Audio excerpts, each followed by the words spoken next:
This is Cody from bgcabana.com.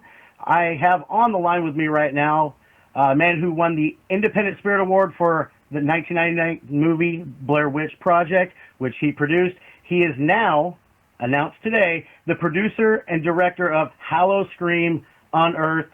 Robin Cowie. How you doing, Robin? I am doing great, man. Thank you so much for sharing some time together. Oh, no problem, no problem. This is it's our favorite time of year. I know that. So yes, sir. And this is big news because I know this is the first time the parks have ever joined forces with a filmmaker.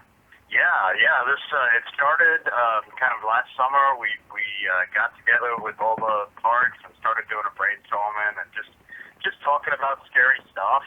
And then it really heated up in December of last year, where we got a little more serious about, hey, what would we do?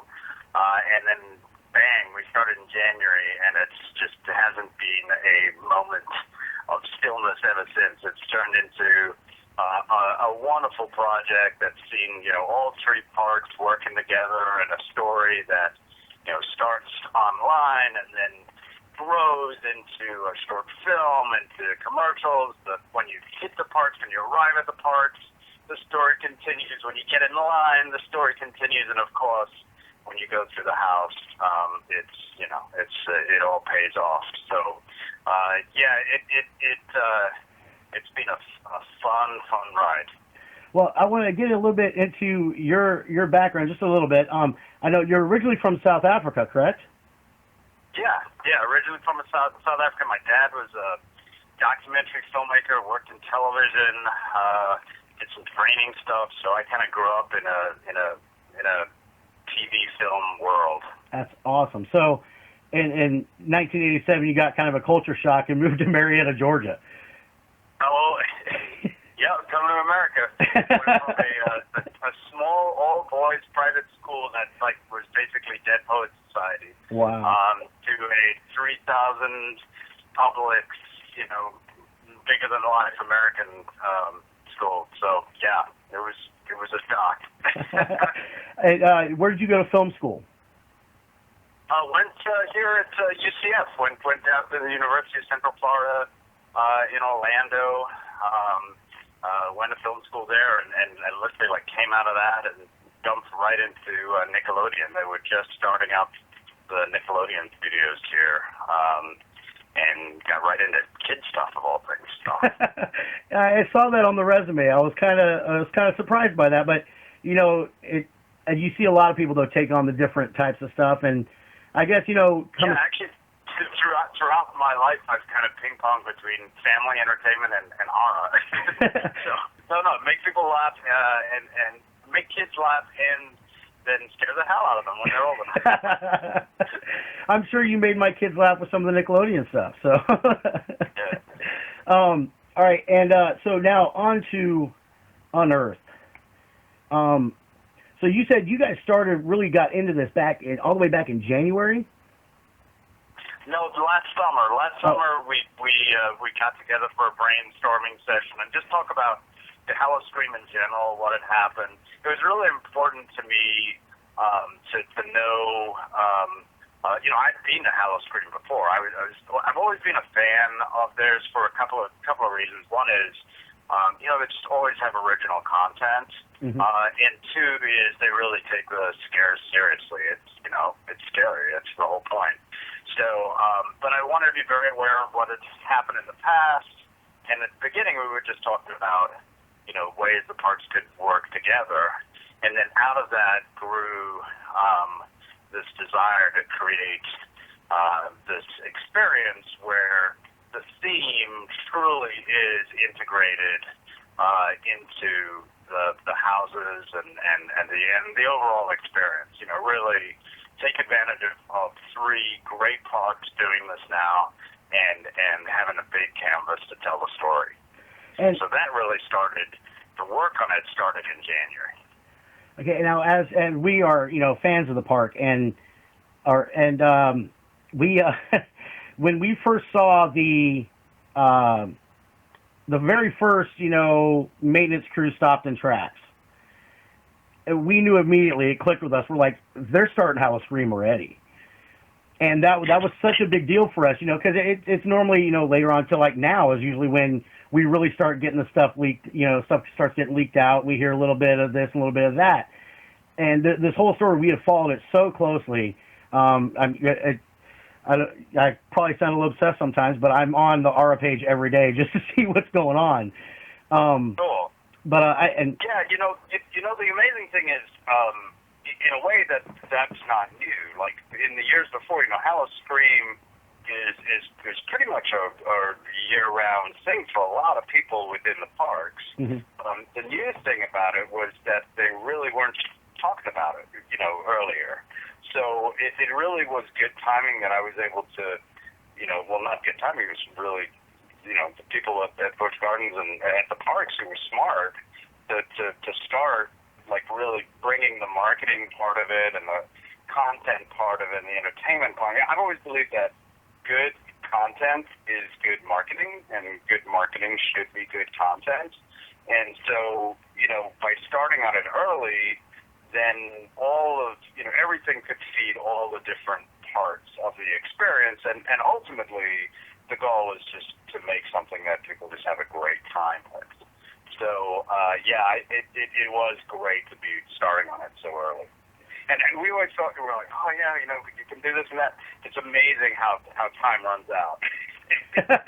Yeah, because we're getting close now. It has seemed like, you know, you guys started really early with the marketing side, but now it seems so close, you know, because the story has kept us going. And really the cool thing was we were working with all the departments. So, you know, I was working very closely with the guy who was, you know, actually designing and drawing the art for the house, and we actually had the story guide that would take place over the whole, you know, not quite a year, but whatever it is, you know, 10 months or whatever it is. And that story guide would then affect all of the different parts of the parks, because we worked with everybody, all the different types of everything from culinary to, you know, merchandising to you know, the whole thing. We wanted it all to be encompassing, and of course, you know, mostly entertainment, and so there was a lot of emails and meetings. So that's very different than the film world. Oh, I bet. All right, so what was the? How did you guys come up with Scarlett? Was that just a group effort, or somebody come up with the story of her? No, you know, we wanted it to be grounded, no pun intended, in the actual parks themselves. You know, we wanted the horror to come from internal. So, like I said, we talked a lot about people's favorite things from the years before, and things that had really resonated with people, you know, in times before, and also we wanted to do, you know, something really original. So, honestly, man, the thing that scares me most, I've done spelunking and I've done cave diving and doing all those. Anything that's under the ground is terrifying to me. So, we kind of went for that primal thought that, hey, they buried something got buried under the ground. And once that had developed, of course, that led to a series of questions. What's under the ground? Who put it there? Why is it there? How's it coming back? What's going to happen when it comes back? You know, all of those questions had to be answered. And then we just, I worked with a script writer that I've worked with in the past. I've done lots of movies with him. His name is Jamie Nash, and he's done lots of movies. I worked with a guy named Ben Rock, who I worked with on Blair Witch, and he's done lots of horror movies. So those two guys I've done a lot of work with. And then a really, really cool cinematographer. He's actually doing the new Paranormal Activity movie that's coming out. His name's John, and he is, you know, he got really involved. So I just took the film team that I had worked with over the last 22 years, and really integrated them into creating cool stuff.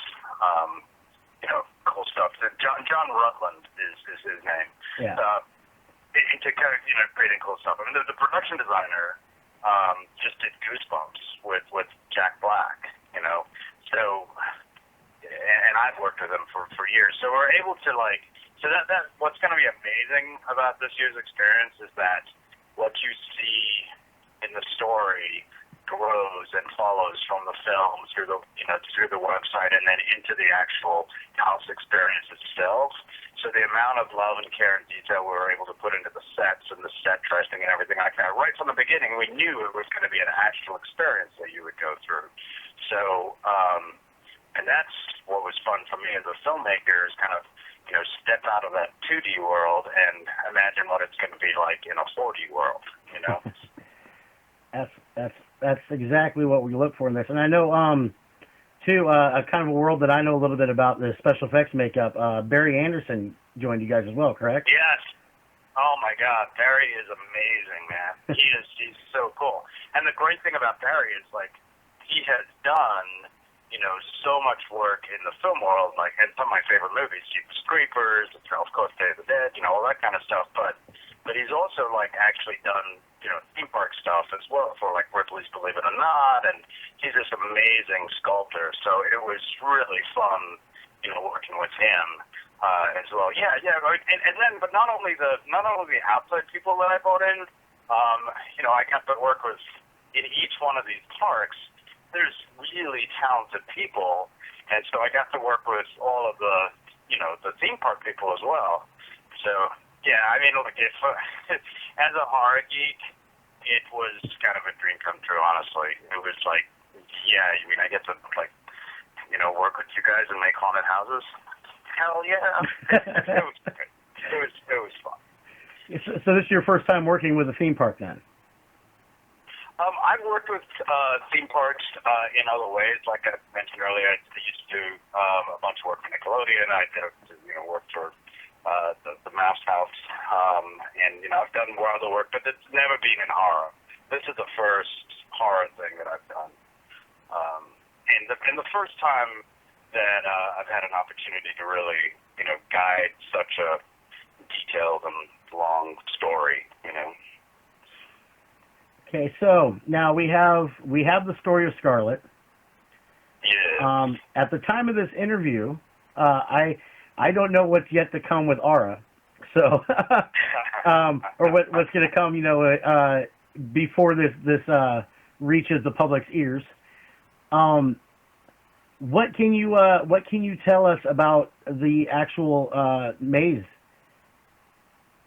So we the great thing about Scarlet is she was around 200 years ago, and she has been unearthed by a group of people at the or Tech, not Biz, and so it means we had a contemporary story and we had an old story, and so those two stories could collide in the house. So what you're going to see in the house is the result of those two worlds colliding, her coming back to life and, unleashing her evilness. I mean, she has a pretty simple motivation. She's trying to bring her husband back to life. She's trying to do that, and the one missing ingredient that she needs is eyeballs and body parts, which is conveniently going to be provided by the theme parks. That sounds so great. I cannot wait for that. Wow. And we were given the promo pictures for Scarlet. She looks amazing. Yeah. I was flipping over those. Yeah, she's really, really cool. I had a friend who's a conceptual artist. He's worked in movies and is currently working on a number of gigantic movies. And I had talked to him, and I told him what I was thinking about, and he started doing sketches, and we started working on her. And he created Groot. You remember Groot? Yes. From the Guardians. He created that character. He created the art that ultimately became the movie. Anyway, this guy's an amazing guy. So he and I worked together to visualize, who Scarlet would be, and And then she just grew, and actually one of the artists, one of the head wardrobe person in Tampa, like he just completely took over and created her outfit and made that so amazing. And like I said, man, we've just had the most talented and best people working on this project. Sounds like, because that's one thing that struck me about her, because I was expecting, probably like a lot of people, her to look like she did in the picture, in the portrait of her and her husband, to be more like this hag type creature instead of this demon before us. I guess that's the best way to put it. Because stay tuned on Wednesday, because some cool stuff happens on Wednesday. Yay! but definitely already you can get the sense in what's up there right now. She has these abilities. She has these casting cards, and she can summon demons with the casting cards and bring them back to life. And that gave us a wonderful link into things that have happened in the past at Howl-O-Scream. So not only were we able to bring that story, but we were able to bring some of the characters from the past, from other Howl-O-Screams, into the story. So she has those amazing abilities. And then she's, there's a symbol on the wall that's called an Ouroboros.